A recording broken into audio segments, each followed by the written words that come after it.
If I look at the Fox, always a podcast, I get passing again, I got Tim, got Tim Stafford, got passing again, got Tim, my house. Wow. Okay, so we got Tim Stafford, co-host, Daddy Mike, my house, and who else? Me. Who's you? Saviri. Saviri. Now, let me tell you, dear listener, it's a big day in the Erre house because this is the last Monday of summer. Yes, of summer. So I don't know what jackhole decided that August is a school month. Thanks, Obama. Pixie Pama. But somebody decided. Pixie Pama. Yeah, so somebody decided that we should put all the kids back when it's 187,000 degrees. Seriously. So Seth Erre Yeah. has a half a day of school on Friday. So let's talk about the summer. Let's talk about some of the highlights of the summer. Yeah. Okay? Yeah. So what did we do this summer that was really fun? I had so much fun. Yeah, I had a lot of fun too. I love playing with Sarah. Yeah, we played with Judah, Hannah's boyfriend. Yep. That's really your number one thing? I go to Florida. Yeah, we went to Florida. Okay, there's number two at least. Two Yep. under Judah. Yeah. And Yeah, exactly. I used to home and play fob. I stay home and play floppy, so that's something we can do any day. Play video games. Nate came home a bunch this summer, so we got to see Nate a bunch. He's our oldest away at college, was playing soccer over the summer in Columbus, so we got to see him. Goofy all. Yeah, and they play something called Goofy All Rematch, which I have no idea, but it just is. It's a little soccer ball and a little soccer goal up in this kind of spare room that we have. So there you go. Sounds Anything fun. else? There you go. Tim. How about, hold on, did we do some bowling? Yeah. Did we watch movies? Joseph. Yeah, you made a new friend named Joseph, right? Who took Yeah. you to the trampoline park? Yeah. And Chick-fil-A? Yeah. And Zaxby's? No, that's I'm not Zaxby's. Not Zaxby's? He's only taking you to Chick-fil-A? Boeing. And bowling? Yeah. No, we have was a Boeing. Oh, you had lunch at bowling. That's right, I forgot. Yeah. Anything else, son? Hey Tim.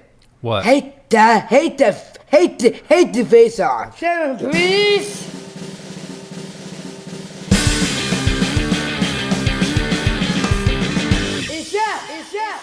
Hit the theme song. Wow. Seth Erre just dropping the mic like nobody's business. Dang. He's learning from Big Bro. Now he just walks off. It's a Play walk my off. theme song. Yeah, and I'm out. So, Tim, Yes. when do your kids start? The 10th, I think. Okay. So I'm not. I don't know. I think next Monday too. Are you ready? I'm ready. Yes. For them to go to school. Perfect. Well said. Well said. We look forward to summer, and we look forward to the end of summer. Yeah. All of those are Summer's are just fine. too long now and too hot. It's getting longer every year. It's getting hotter every year. How's it getting longer? It just stays hot until, like, sometimes it's hot at Halloween, which is just Oh, I see. evil. So the hot stays longer. That's actual evil. That's right. Yeah, But the heat Halloween's stays. coming. Listen, when the bright light of summer fades before winter's deathly chill. Ooh, I'm writing something. Tim Stafford loves Halloween That's right. and loves to scare and thrill. There it is. Boom! Went to the dollar store yesterday, and they already had some Halloween decorations out. So we're like, all right. How'd you feel? Felt good, but I was hot, so I felt conflicted. I'll tell you what, Tim Stafford is very sensitive to temperature. Yeah, I don't like And heat. yeah, kind of like a reptile, right? I mean, no, reptiles prefer hot. Oh yeah, what's the opposite? Yeah, what's the opposite of a reptile? My wife. My wife. She does not prefer. Well, yeah, she would prefer heat over cold. Oh no, I prefer cold over heat. 100%. Yeah. It's the opposite of a bear. Okay. It keeps getting into my trash. Nice. Bear comes through and just tears my trash apart. You know, I think one of the reasons why our podcast is popular is simply for the witty banter here at the beginning. Obviously. Personal anecdotes. So there's a bear in your trash. Yep. You know, people are listening to our lovely voices at time and a half. Maybe 2 times. Ugh. I'm shocked it's that low. If I were... I don't know if it goes much higher. Yeah. No, anyway, we're grateful. Good morning or afternoon or good evening, whenever it is you're listening to it. The school transition, if you're not yet a parent or you have no interest in being a parent, bless you. Yeah. Because the transition into and out of school season it's rough. It's rough. And so for those of you who are parents, you know this. And we all sort of celebrate going back to school, but realize it's a couple of weeks of getting our kids up super early. That is a little rough. This week's the retransition to early mornings. Oh, yeah. Because my oldest is only 10, and he's already sleeping until like 10. Perfect. So yeah. Sethy's bus came in last year at like 6:50. 6:50. Right. What adult functions well at 6:50? Maybe a few of the 4 a.m. people out there that do CrossFit and eat kale. But those are the only people that thrive at 6:50 in the morning. Just those kale fits. Yes. Seth Erie, not so much. No. Hey, I want to say thank you to a few people. I want to say thank you to Crystal and Lindsay and Brooke for coming on the Patreon team. I want to thank Trago and Leslie, who are dear friends from years and years and years back, who increased their amount of support. And again, we're not, doing this. We're doing this as a nonprofit. We're doing this as a crowdfunded nonprofit. And we're just very, very profoundly grateful for people who see value in it and allow us to continue to put this out. So thanks. We're grateful. If you want to find out more about either tithe.ly, which is a giving platform, or Patreon, another giving platform, you can go to voxologypodcast.com. We've got some response about Jordan Peterson. Uh-oh. Yep. And we asked for it, and we got it. Our community, our community says okay. So the first email I'm going to read is it's 2 parts, and both parts are really profound. But I'm just reading sections of them. There's a great personal sort of backstory to some of the wrestlings that are going on. But this fellow is a pastor, and has he coins a term called hypergenderism, which I don't know if he coined it but it's a cool term. This obsessive focus on like being a godly man or godly woman or biblical femininity or biblical masculinity. So good. He shares a bit of his backstory and then says, I've been asking the question, how has the hypergenderism of modern evangelicalism and strains of the church that lean heavily to the right fed into the challenges that more and more young people are having when they do not fit into the boxes of hypergenderism? That's so good.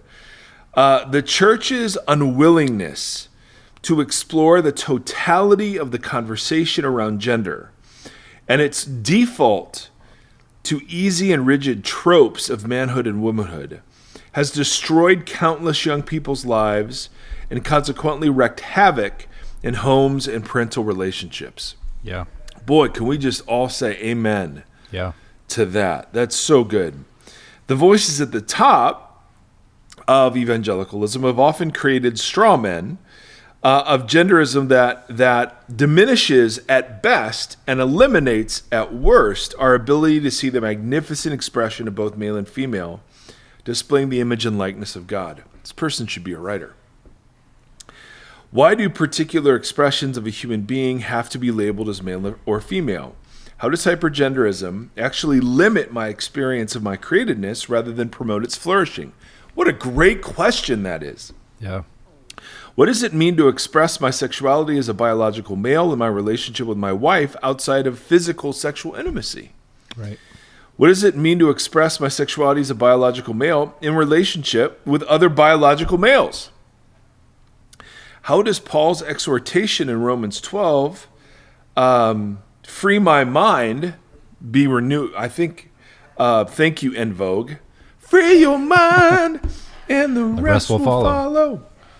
From the cultural captivity as it specifically relates to gender stereotypes.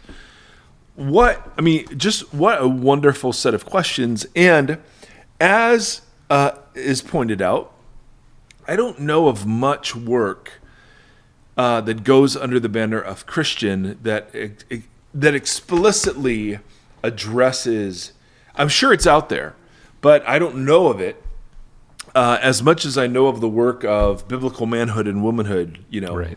et al. So I just thought that set of questions is really, really great. Yeah. And worth exploring.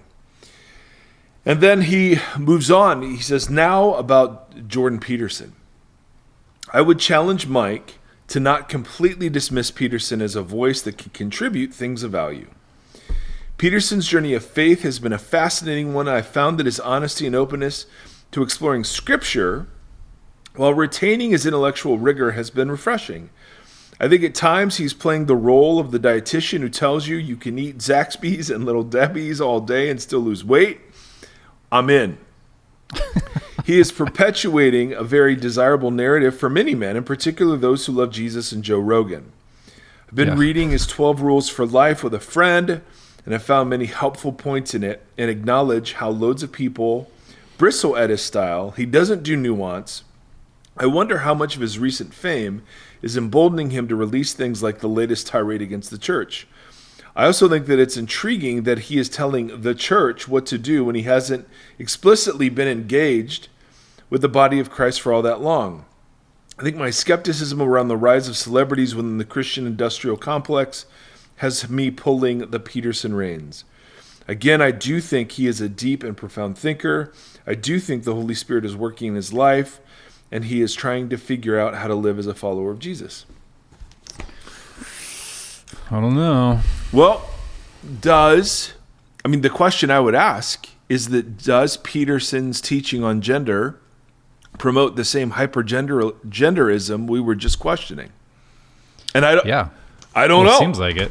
I don't know. I just know that there's plenty of really good thinkers out there who come from a place of humility, and my experience with him is that he does not.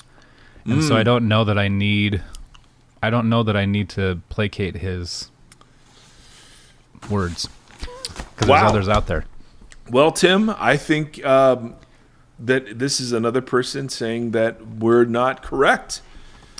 I hear that. And that is, I receive it. No, you're going to receive it again, Tim, from this emailer. Oh, uh-oh.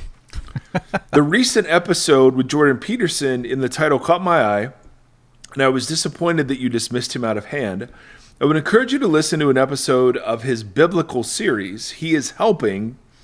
It was almost kind of ironic because I think his reference to social justice probably meant political/woke, and his care of souls actually meant what you guys referred to as social justice. I think it's a complete misunderstanding. And let's acknowledge, dear listener, that Tim in particular is perfectly capable of completely misunderstanding things. Oh, yeah. That's number one on my resume. Second only, yes. I poorly misunderstand most communication. That's on my LinkedIn. That's my LinkedIn page. Certainly my wife would validate that critique. And I appreciate hearing this.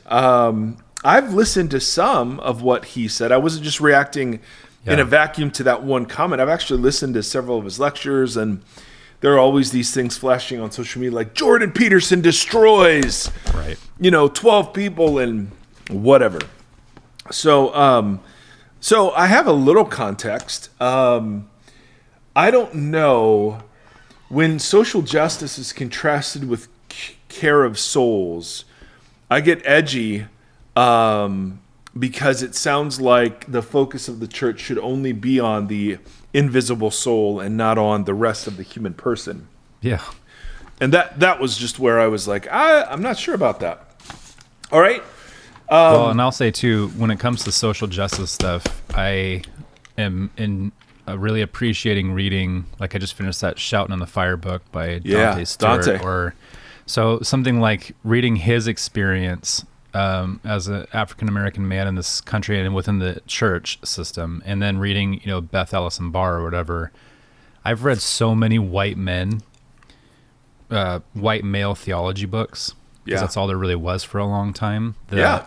I'm really appreciating hearing context through different lenses. So I don't feel, and I have also seen multiple Peterson videos, and I don't know. My opinion You still sound skeptical. I'm Timothy. still skeptical. Well, this is from a young woman who says, regarding the Jordan Peterson bit, I haven't listened to it, but it is clear what he meant about the Christian responsibility to tend to souls. Oh, excuse me, I said that incorrectly. She says, regarding the Jordan Peterson bit, I haven't listened to it, but is it clear? Is it clear? It's a question. Gotcha.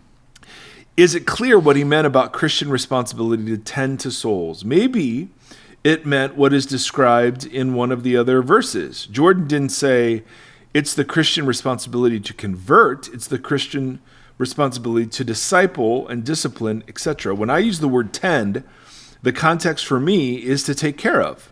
In an agrarian context, it refers to the care and keeping of a field of shepherds who tend sheep.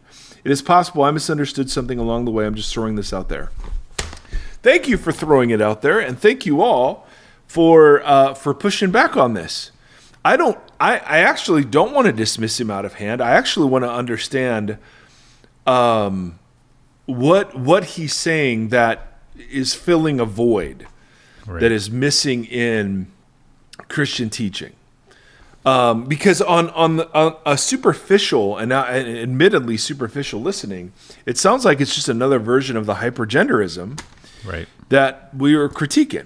So I'm open, man. I'm so open to being wrong. In this instance, I didn't have an issue with the word tend. Right? Of course, I think that's a beautiful metaphor and picture. I have the issue with the word soul. That's my problem with his statement. It sounds like what he means is, hey, just take care of the religious invisible part that has to do with accepting Jesus into your heart and going to heaven when you die and being a nice person in between.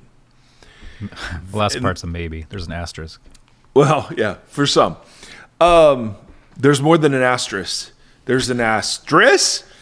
I don't know. I have a cough drop in. The menthol is making me crazy. So I just am reacting, and I could be misunderstanding, of course, to the picture that that was often painted, that what you do with your body, your embodiedness, and the social dynamics of your relationships don't matter. Jesus isn't interested in saving those parts. Jesus is interested in saving your invisible soul and rescuing it to heaven. Right. And as we've talked about, that's not the Bible's teaching. The Bible's teaching is Jesus is working to save your body. You will have a body in new creation. And the faith is embodied in social and through social dynamics and relationships, none of which can be separated from tending our souls. Right. So that's where social justice comes in. It's the same thing. All justice is social. Right. And justice is just the work of restoring and repairing shalom when it's broken between people. Yeah. So, got it. And we talked about that with the homeless is not the term anymore, is it? It's displaced? Yeah, no, that's...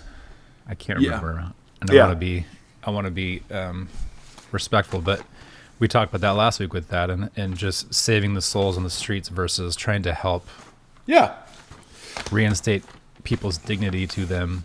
And it's not an either or. Yeah. Restoring dignity is part of what it means to share faith. Jesus does this all over the Gospels. Yeah, talks about it quite a bit too. He actually has some things to say about that. So let's look at some of those. All right. So, ladies and gentlemen, thank you. We love this. And I always learn and am inspired by the questions and comments we get. Yeah. I think this will be our last week unless you guys throw some doozy of a question at us. The last week of talking about, okay, what does it mean to be light? This little light of mine. This little light of mine. And we've been exploring scriptural teaching that paints our responsibility to be light in more communal terms and in more lifestyle terms. Are there times in which to speak? Of course. But how we speak and what we say, let's talk about that. All right, today. So I want to start if we're going to land a plane and the elevation of the landing is 0, let's start at 30,000 feet and work our way down to landing the plane. All right, so Timothy, I know this is an airplane metaphor. You prefer more Halloween stuff. Let's pretend there is the headless horseman who is riding a set of pumpkin horses at 30,000 feet. All right. Gotcha. I got the He's sharpening his axe, and he's preparing to land in Northern California to introduce the fall season, and to chop down trees, evidently, because that's how you prevent fires. Yes, that's right. So let's start at 30,000 feet. Jesus introduces a very interesting set of phrases and ideas when he invites over and over and over his disciples to take up their cross and follow him. And sometimes he'll talk about it, just take up your cross. Sometimes he'll say, deny yourself, take up your cross, follow me. Those are all ways of saying the same thing. And for Jesus, the cross, and again, just to remind ourselves what the cross was, the cross was an instrument of terror. It was a terrorist organization called the Roman Empire would use the cross as a symbol of subjugation, oppression, humiliation, social shame, and an incredible physical pain, torture. So, all we need to do is look around in our world for symbols of violent revolution and overthrow. And you have beheadings, firing squads, all sorts of things, torture chambers that could sit in as a picture for the cross. But when you take up your cross, that was a way of saying you were marching to your death. You had been condemned by the state. You were now, in essence a dead person already. Yeah. And so for Jesus, the cross, and we've talked about this before, but the cross wasn't a picture of what happens to secure your salvation. It is that, but the cross was also a picture of Christian identity or Christian practice. And so we have to move beyond the idea that when we see a cross, we're not talking about just the reality of the forgiveness of sins for individual salvation. And then we can Jesus died so we don't have to. No. Jesus invites us to consider the cross as a way of understanding what it is to be Christian. What it means to follow him is to imitate his posture as embodied on the cross through all of life. And this posture, some theologians have called cruciformity. Cruciform just means in the shape of the cross. And so living in the shape of the cross is a cruciform way of life. And that still is very theoretical. That's very theological. That's not super helpful. Paul sort of gives us the preeminent definition of cruciformity in Philippians chapter 2, when he commends to the Philippians that they should have the same attitude as Christ Jesus, who, and then I'm reading a very interpreted translation here, who, Jesus Christ, who, having all privileges and prerogatives from eternity past, he existed in the form of God. He is God, but rather than considering his being God to be something to be used to exploit for his own advantage or used for his own gain, that's what the verb means. Yeah. There, when it says he didn't, how does it go? Even though he did not consider quality with God something to be grasped. Right. That doesn't mean understanding. That means sought for or held on to. So the idea was, instead of using the divine prerogatives and identity for exploitation for his own gain and power, rather than doing any of that, Jesus made himself nothing or poured himself out. He expended himself. He spent himself, because rather than exploiting, he took the form of a servant. Rather than seeking his own gain, he became a human, and as a human, even further humbled himself and was fully obedient to God, even to the point of death on a cross.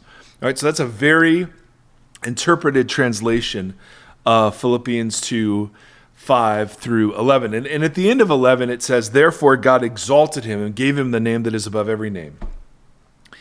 And which means that God validates and vindicates that mode of life by giving it the name of Jesus. So the mode of life, it represents Jesus' own identity and character. Does that make sense, Timothy? Yeah. Okay, because your eyes are looking at me, and I'm not sure if it was the early morning. Yes, it is early. So cruciformity, and a guy named Michael Gorman, who is really an incredible interpreter of Paul, summarizes cruciformity as this: even though we have privileges and prerogatives, we do not capitalize on them for gain or exploit them to our own advantage, but rather we use them in self-expenditure to pour ourselves out for others. That's the heart of cruciformity, right there. Let me read it again. Even though we have privileges and prerogatives and blessings, we do not capitalize on them for further gain or exploit them to our own advantage, but rather we pour ourselves out in self-expenditure for the sake of others. This is Gorman's interpretation or definition. Yes, of cruciformity. And that's what it means to take up your cross, that you surrender, and we said this last week, you surrender power for the sake of love instead of surrendering love for the sake of power. And then Paul, if you read the rest, like Philippians, the rest of 2 and 3, this downward trajectory is something that Paul himself embraces. You know, that in Philippians is where he's like, well, I was baptized on the 8th day, and I'm from this tribe, and I belong to the Pharisees, and I consider all of that rubbish. I got all the credentials. But rather than using them for my own advantage, I consider them rubbish. And instead, he postures himself as somebody who's taking the form of a servant too, a servant to these churches that he is ministering to. And this mode of life, God confers upon this mode of life his own name. Right. And that, in light of bearing the name and having modes of life carry the name, this is kind of what that means. What that looks like, yeah. Yeah, makes sense so far. Yes, sir. Needless to say, Timothy, that this was unbelievably countercultural in Paul's day. When you study Not today, Roman, though. when you study Roman history, the questing for honor and prestige in an honor and shame sort of society, the only purpose of privilege was to capitalize upon them to gain more. The only purpose of any social honor was to use that honor to gain more. The only thing money was useful for was to gain more social honor, right? Social honor was the entire name of the game. And in religious circles, Paul says, well, I was playing the same honor game, right? But I got when I encountered Jesus, the thing that most redefined Paul's self-understanding was that instead of playing that honor game before God and others, he now emptied himself and poured himself out for the sake of others. And obviously in our day, it's radically countercultural too, because we are full of honor questing and platform building and attention seeking and significance finding. What? And so the idea that the privileges and powers and prerogatives that we have are to not be used to make more, I mean, that's foreign to everything that is American. Yeah, totally. You know, and everything that is Mike and everything that is Tim, except for Tim's hair. So cruciformity works in opposition entirely. It's antithetical to American ideology, and it's antithetical to ways in which American ideology have been embraced in evangelicalism. Right. Evangelicalism, celebrity culture, platform building, all of that. It's just the same dynamics, but now with social media. But and with social media, but it's the same dynamics, just baptized in the name of Jesus and effectiveness and success. And you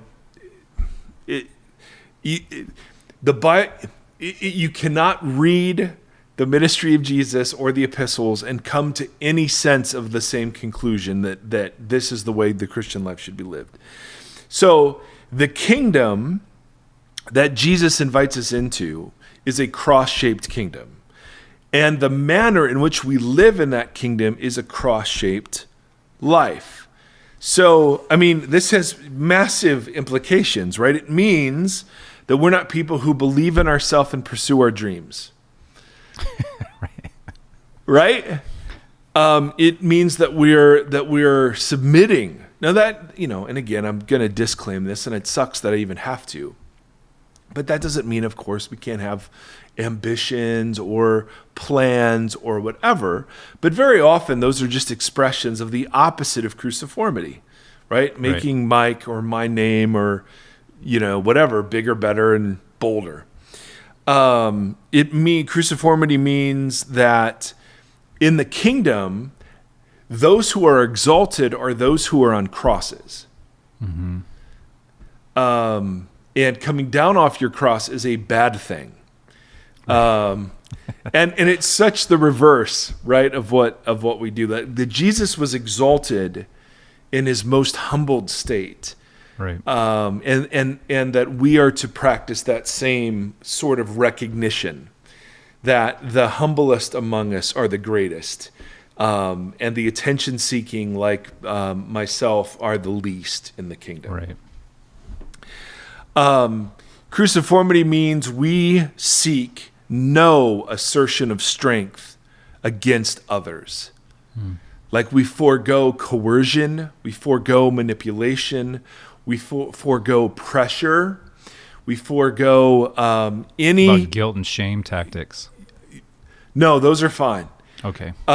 We forego any sense of grabbing power over other people. Yeah. And instead, we practice the politics of the cross, which is the politics of self-sacrificial love, the politics of reconciliation and forgiveness and lament and generosity and blessing and self-denial. We practice the politics of expending our rights for the sake of others. We practice those politics, the politics of humility, the politics of washing feet, the politics of serving the marginalized. It never looks like power grabbing, and it always looks like advocating for others and not asserting our rights. Right. Oof. And I mean, ultimately, we never try to advance ourselves at the expense of other people, ever. And so makes your role as a pastor interesting, because you, like when you say washing feet, that was something that we all did practically growing up. Like, we're going to wash each other's feet to understand. Yeah. When it's like, well, that's not exactly what he was doing, but instead we did wash each other's feet. Yeah. But finding ways in which that inhabits now, like, what does it mean to inhabit that position and that role in 2022 in America? Right. What Jesus was doing and saying in that moment. Yeah. Because I don't think it was me washing Ryan's feet, even though he just played soccer. God bless Ryan, and his clean feet for. He had really well manicured toenails. Well, that's awesome. Yeah, I think that, and that's where we're headed. Right. Is what does that look like? Because Jesus, see, this isn't something Paul cooks up. This is what Jesus is teaching. So way back on the sermon, when we looked at the Sermon on the Mount, Jesus has this section in chapter 7 where he talks about standing over people in judgment, and he forbids condemning judgments of others. And even the good discernments, when we do know something is, in bad judgment, if you weren't a part of that series, the condemning judgment is the condemnation and separation of people. Bad kreno. Yes, kreno is the word for judgment. Bad kreno is when you're separating people into categories. Good kreno is something we call discernment, and that's when you're separating things, ways of life, patterns, habits. Like there are certain ways of life and thinking that are congruent with new creation, and there are certain ways of thinking and living that are not. Yeah. But even then, Jesus refuses to allow us to push our good kreno on others. Yeah. That whole thing about do not give, your pearls to pigs and dogs, or they will kind of rebound and, destroy you. That isn't about how worthless pigs and dogs are, because that's the condemning judgment that Jesus has already just condemned. Right. Instead, that's about how useless our pearls turn out to be for pigs and dogs. Yeah. And so the image isn't of, this person isn't worth it, so I'm going to take my treasures and, go away. Right. Rather, it's the refusal to push our good things on others when those others don't find them helpful. Right. And this is where we think evangelism in its spoken form is totally justified. Right. How will they know if no one tells them? Romans 10, right? Or aren't we supposed to speak the truth in love? Right. And so I just want to speak a little bit about particularly that verse in love passage. So let me get out my Bible, Tim, and in a prepared podcaster. La Biblia dice así. I don't know what that is, but a prepared podcaster would have his Bible already open. Yeah, he would. But instead, here I am. I'm having some bad kreno about you right now. Yes, you are. And you're not alone in that, my friend. But there's a passage in Ephesians 4, and you can hear the pages turning. That's how authentic this is, right? That's how real we are. An ASMR or whatever podcast. Oh, that's funny. Listen to the pages being turned on the Bible right now. Listen to the intake of breath as I read the sacred text. So yes, let me read the text quietly. Yes. In Ephesians 4, Paul says, we will no longer be infants, tossed back and forth by the waves and blown here and there by every wind of teaching. Instead, speaking the truth in love, we will grow to become, in every respect, the mature body of him who is the head, that is Christ. Goodness, what an awful reading. He's also in the head. He is in the head. He's in my head, Jesus, Jesus. See, no, that'd be a Driscoll worship. Yes. Make Jesus contemporary to the 1996 or whatever. Yes. Rest in peace, Dolores, from the Cranberries. Rest in peace. But this idea of speaking the truth in love, I have used this. I've used it and I've heard it a zillion times to sort of to present an idea that truth and love are on some continuum. Right. And sometimes you got to put love aside in order to speak truthfully. Hard truth. Yes. And it's really interesting that we have to hold truth and love in some sort of balance is the idea, right? Right. And so people will very much say, well, great, hear you on all the condemning, blah, blah, blah, blah, but how will they not hear unless someone tells them? And we are called to speak the truth in love to our neighbor. Right. And so come on. And so usually what we mean by truth is, or speaking truth, it's delivering the hard realities to people. Right. You know, you are a sinner, there is a hell, there is judgment coming. And love just means sort of accepting them without delivering those hard realities. Or that I care about you so much, I'm going to tell you how crappy you are. Yes. Yeah, and the analogy, of course, is, listen, a doctor would tell you. Totally. Right, that you have cancer, that's love. That's actually loving. The problem here, and I have checked this, I called Gambus to make sure the Greek was right on this, because my little program was like, I'm like, whoa, there is no verb for speak here. There's not one thing that talks about speaking.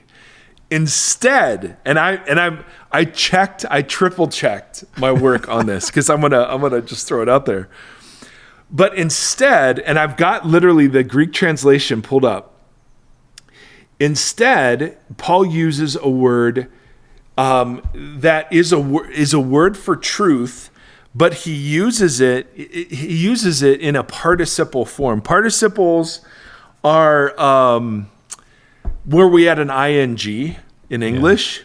So literally the word he uses here is not a word that says speak the truth. It's a word that means truthing in love. Truthing in love. All right? Truthing in love. Which is awesome. And in context, the better translation is performing the truth in love. Or enacting the truth. That's what truthing means. He's talking about ways of life, because later in 17, you must no longer live as the Gentiles do.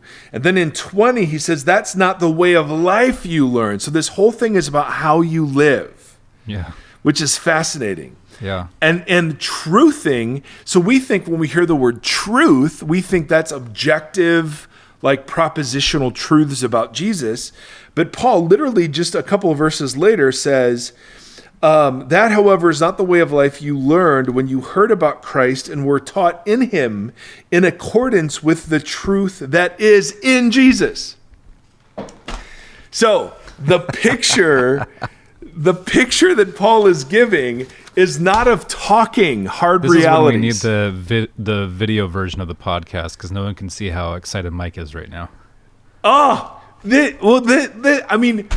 So I read this and I literally called Gambus and I'm like, Gambus, can you please check this Greek with me? And then it turns out he had a blog post on it, and he had it as a small part of one of his, like, this is the kind of thing he throws away in his podcast episode. So I listened to a podcast episode. I'm like, this is crazy.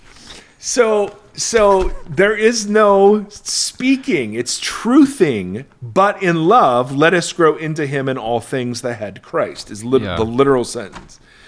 And truthing, because it's a participle, is an action. Yeah. And the action isn't speaking. The action is a way of living.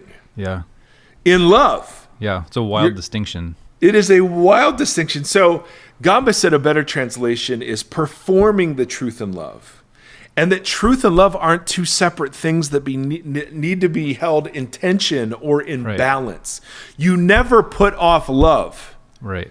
So the idea, and if you read the context of 4 is about the unity of the church, Ephesians 4, in its life as it reflects Jesus, right? Because the whole thing says, chapter 4 starts with, live a life worthy of the calling you have received. And then it goes into all these exhortations about putting off your old way of life, or what we would call old creation dynamics, and putting on new creation dynamics, which is a new way of life. Right. So would you say taking one verse out of context is not a way to read the Bible? I think it's wonderful. And I can do all things through a verse taken out of context. No, I mean, and I've done this. Yeah, all of us have. Yeah, for sure. All of us have.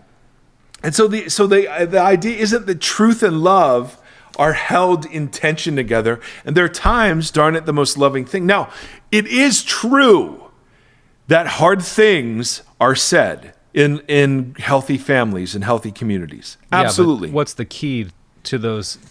To the two key words in that statement are community and family. Right. And it's just not, it's like the church has been built on, not the church, but a lot of modern churches are built on that verse as it stands out of context. So here's where all modes of operation come from that. Yes. So here's where we bring it all the way around. So back around again. Truthing is a community living in the pattern established by Jesus. And what's the pattern established by Jesus? It's cruciformity. Yeah. Right? And not only did Jesus establish this in his action, but in his teaching in the Sermon on the Mount. Right? We put aside anger and contempt. We don't verbally manipulate people. We don't offer condemning judgments. And we refrain from nagging people into the kingdom. Yeah. Right? Now, if you're able to get to that place and the opportunity arises to say something, go for it. Yeah. Hallelujah. I talk about Jesus all the time. I'm a huge fan, and I have no problem talking to people about Jesus. Within that full embodiment. Yes. But the idea that somehow I have a role to tell people things they don't want to hear, and that is love, goes against the passage that is used to justify that posture. Right. Boom. Oh, makes me so happy when and it totally,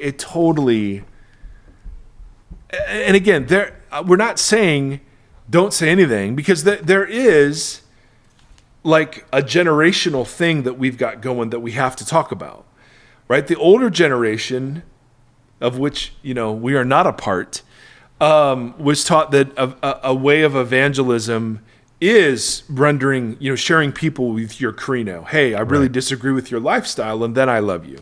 Right. But you have to know I disagree first. But there's a younger generation that thinks any opinion or speech about someone else's conduct is out of pocket, as the kids say these days. And I love that. Dad, that's so out of pocket. I don't even know what that means, but it's bad. Tim, you don't want to be out of pocket. You want to be in pocket. Yeah. I mean, unless you're a phone, and then you definitely want to be out of pocket. That's right. If you're a quarterback, you want to be in the pocket, right? Dude, well said. Look at you with a football analogy, baseball guy. Nice work. I'm so shifting my ADD away from all the things we could go for there, to just simply say, so there's an older generation that's been encouraged to exercise condemning judgment, right, and a younger generation that's been encouraged to never exercise appropriate discernment. Right. And so in the middle here, there is a place where we, as the community of faith, say not every way of life is congruent with the kingdom. Right. Not every manner of speaking is congruent with the kingdom. Right? But that's done inside the family, and as a bunch of people who have logs in their own eyes. Right. Right?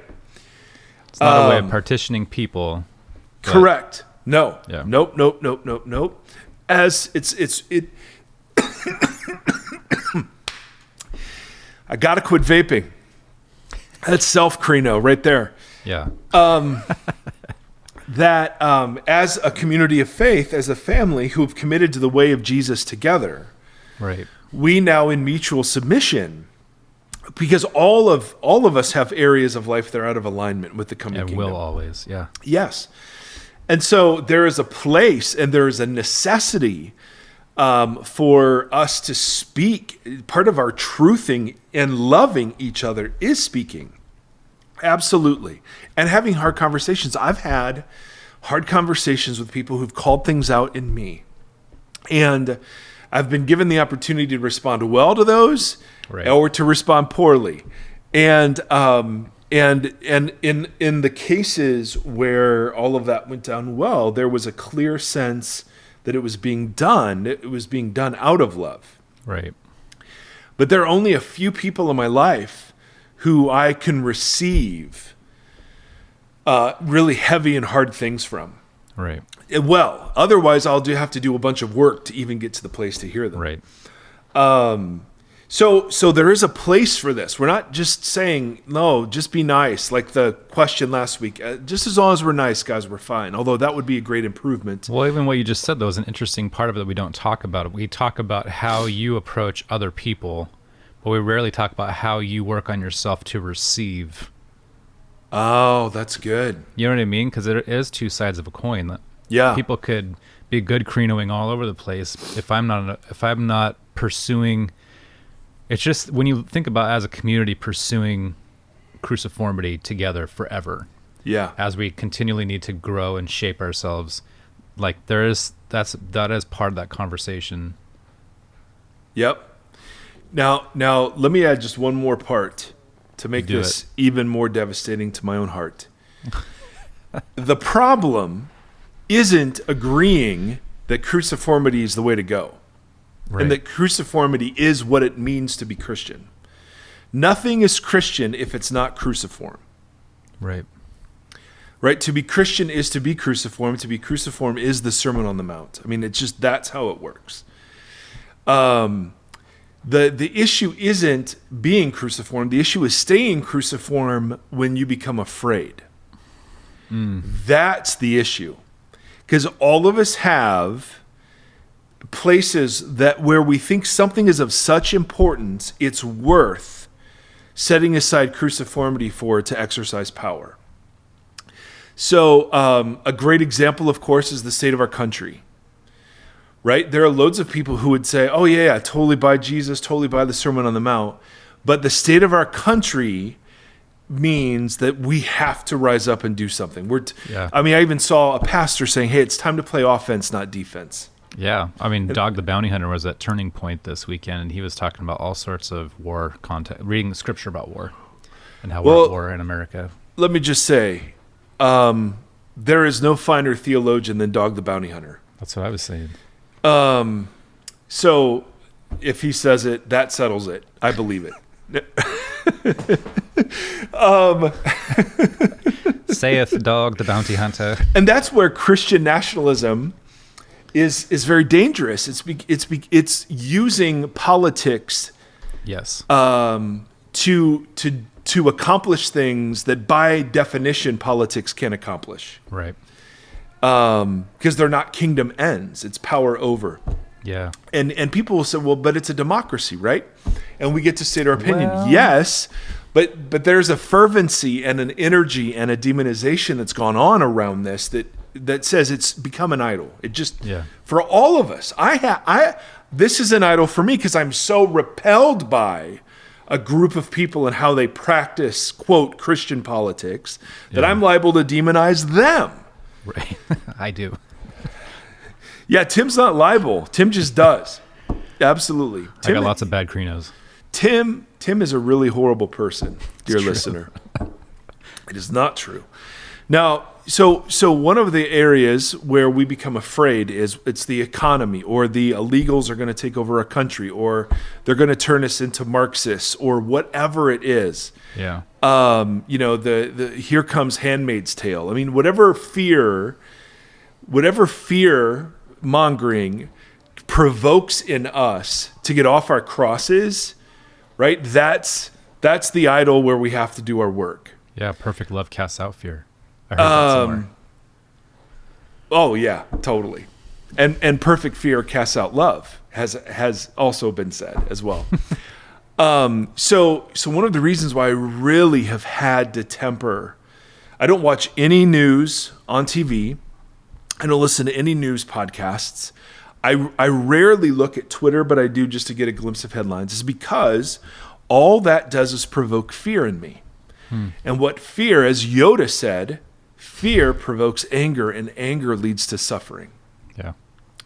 But fear provokes in me the desire to set aside the commands of Jesus about enemy making and blessing those who persecute us, and to think there is something of such urgency and importance, I have to set all that aside.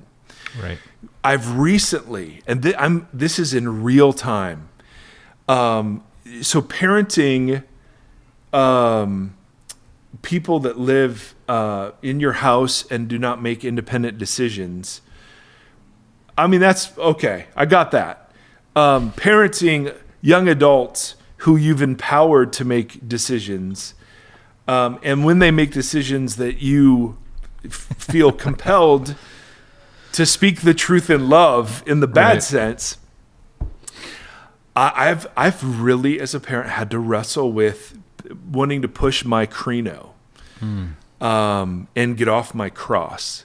And in real time, I've had to repent. I pushed it too far with one of my kids, where I was pushing my credo about something, and my child really responded, and I'm proud of my child, who responded with, I think that's just too far, Dad. But what I saw was going on was a great deal of fear, where I was projecting a situation forward. Yep. And I thought it appropriate, without even thinking about it, to get off my cross. And now, are there times when, as a parent, you lay the hammer? Well, of course. Yeah, but there's that discernment. Yes. And there are ways of truthing in love where you don't make somebody else defensive or feel threatened to share what's really going on with you. And so I violated that fundamental aspect of our relationship, where it's safe to be honest. And the literal thing that was in my head the whole time was, I am getting off my cross right now. I'm getting off my cross because I think this is so important. And it was such a powerful, practical way. And of course, I mean, I went to my child, and instantly, and just was in full. I saw it the minute my child said something. I saw it and apologized for it, and have done the work of repair insofar as I'm able. Yeah. They still have to, forgive and trust. Right. But I feel like when we approach the Christian story as a story about saving people from hell, the urgency of that understanding of the story is such that, yes, I'm willing to get off my cross to save someone from hell. Yeah.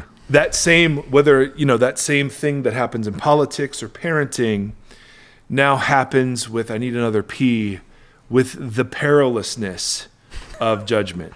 There you go, Pastor Mike. Yep, Pastor Mike, coming at you. And we've talked about that too, with like the churches that will brush abuse under the rug, ways they've harmed their community and whatever for the sake name of. Yes. Yeah. And Gamba said something on our last podcast with him that is just shaped and reshaped. Like they're just bombs that people will drop, and they echo, like they reverberate inside of you. Yeah. And this was one of those. He said, somehow we've become convinced that in order to make people Christian, we have to behave as not Christian. Yeah. And I was just like, there it is. There it is. So can I help?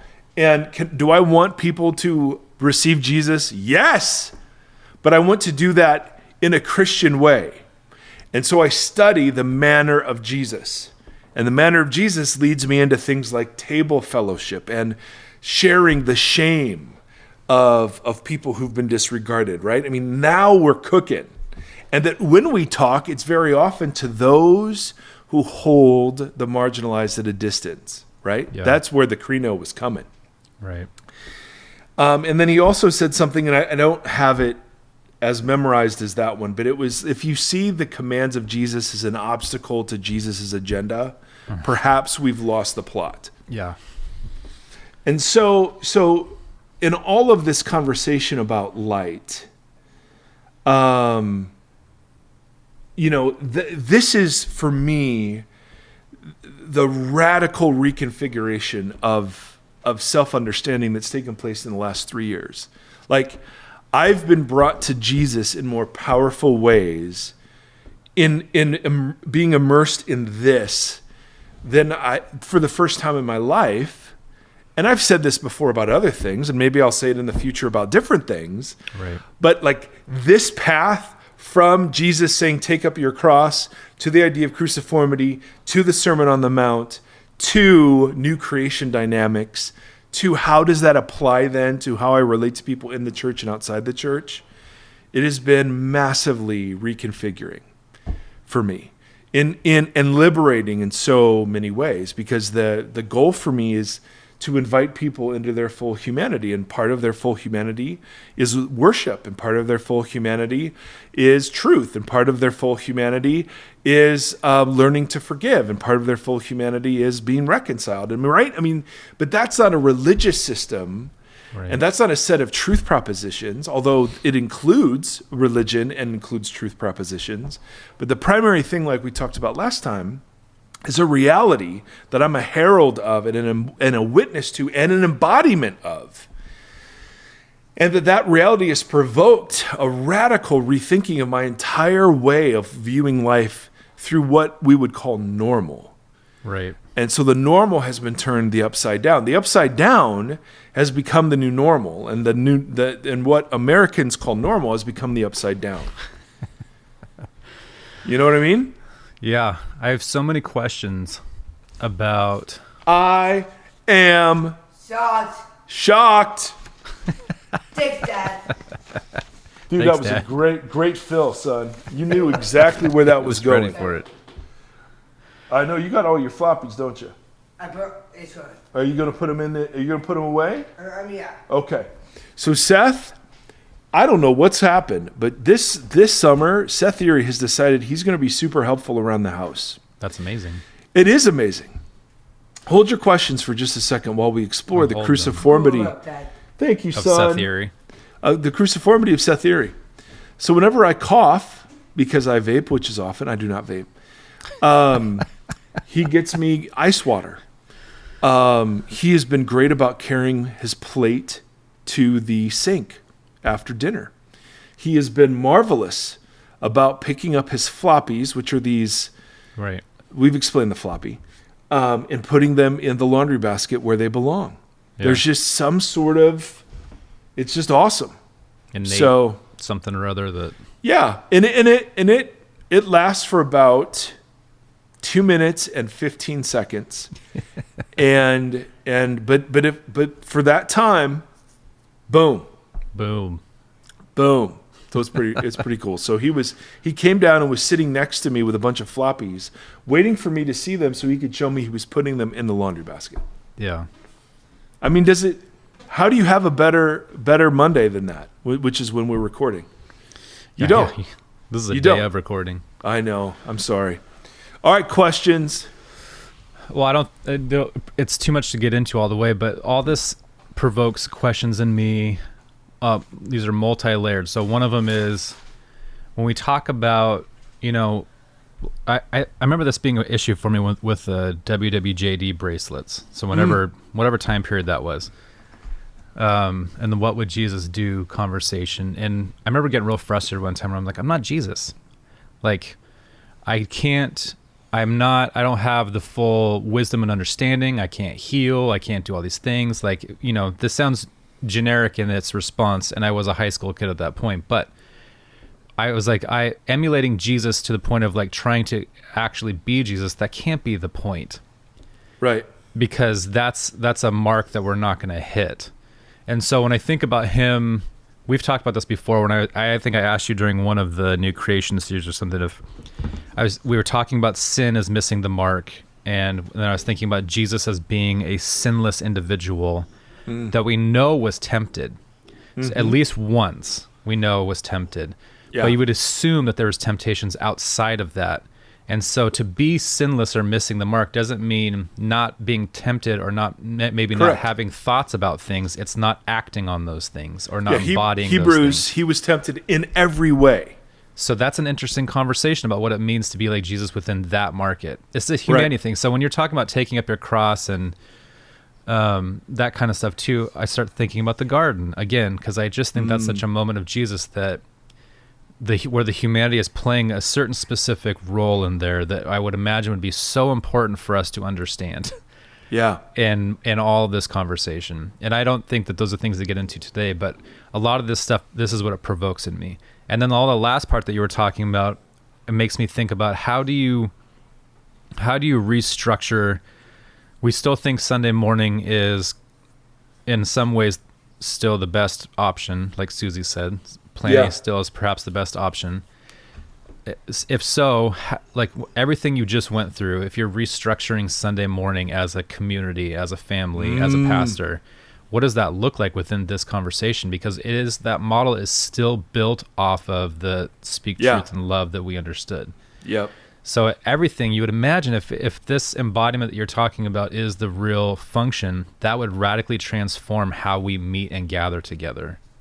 And what the purpose and the, whatever is within that. So those are all the things that makes me want to chew on. Understanding who Jesus was, the humanity thing I still think is something I want to explore a lot, because I think it's a key piece that's missing in the conversation that we have. We're real good about the deity of Jesus. Yeah. I don't feel like we really understand the human of Jesus. Dude. I'd like to, because I think there's so much more to grow and learn from that.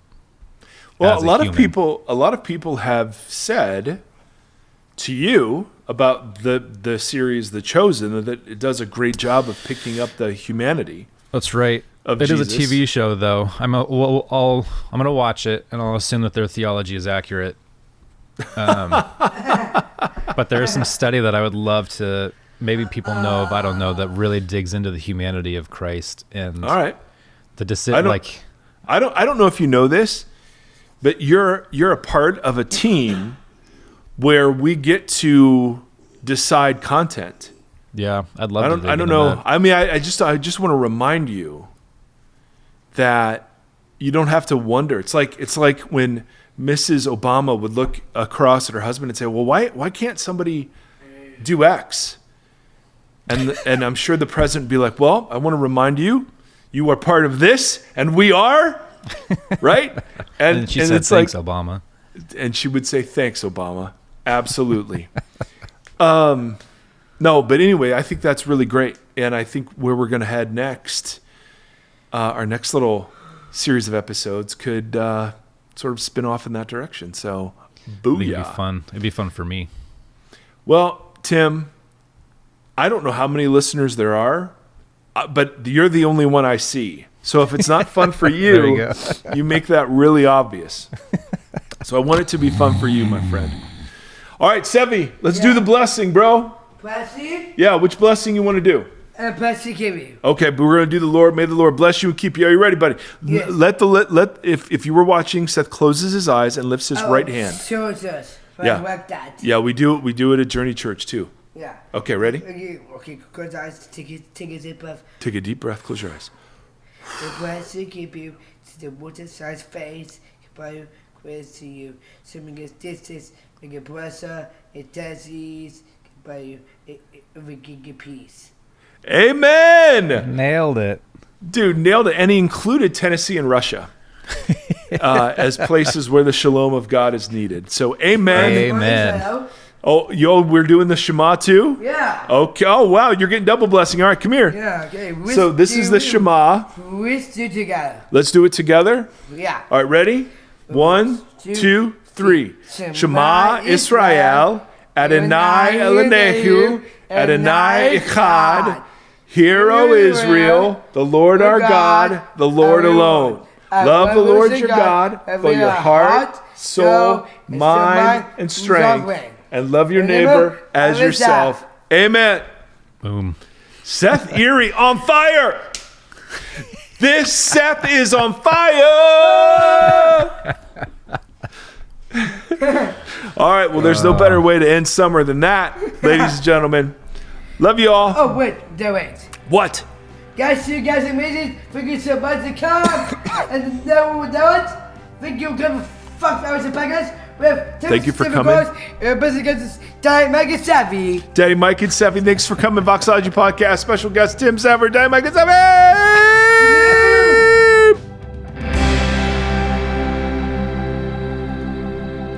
Thank you for listening to this conversation.